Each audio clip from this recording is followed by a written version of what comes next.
So how has the world been reacting? Alex, you've been looking at this, haven't you? I have, Bill. Funny you say that, how driving away from the hotels. Well, people also pointing out that for Kim Jong-un, he took a 60-hour, extensive train journey to get to Vietnam. People saying, was it worth it from the North Korean perspective? But also people now asking, was it worth it from the US perspective? But let's take a little look at perhaps at other nations. Look at this. This is South Korea. This is wall-to-wall live coverage of that press conference from Donald Trump in South Korea. Of course, South Korea not present, not represented at this summit, but keenly watching.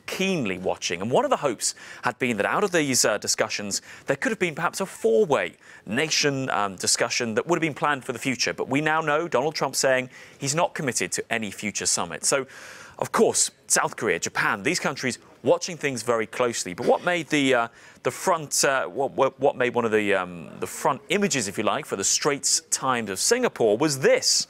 This was the empty dining room that never saw the lunch between Kim Jong-un and Donald Trump. It was abruptly cut short. There were reports, in fact, the White House had sent out the menus beforehand to journalists, and that was kind of giving you a sense that this lunch not taking place really caught people by surprise. Now, the situation in North Korea itself is, of course, different. There's no free press. There's no access to your Twitter, your Facebook, Euronews either, of course.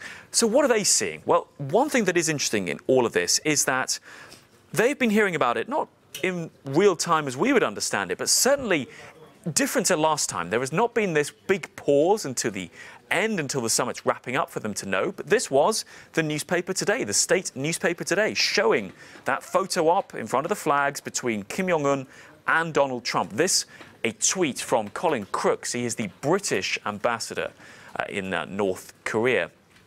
This is a shift in North Korean media policy, telling people, showing people what is going on, the movements of their leader while he is still out of the country.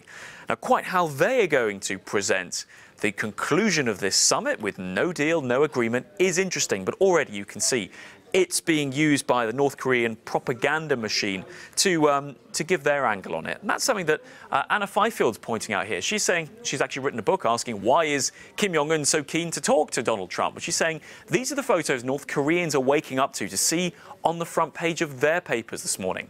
Whatever Kim is telling Trump, what's most extraordinary to me is the message he's giving his own people.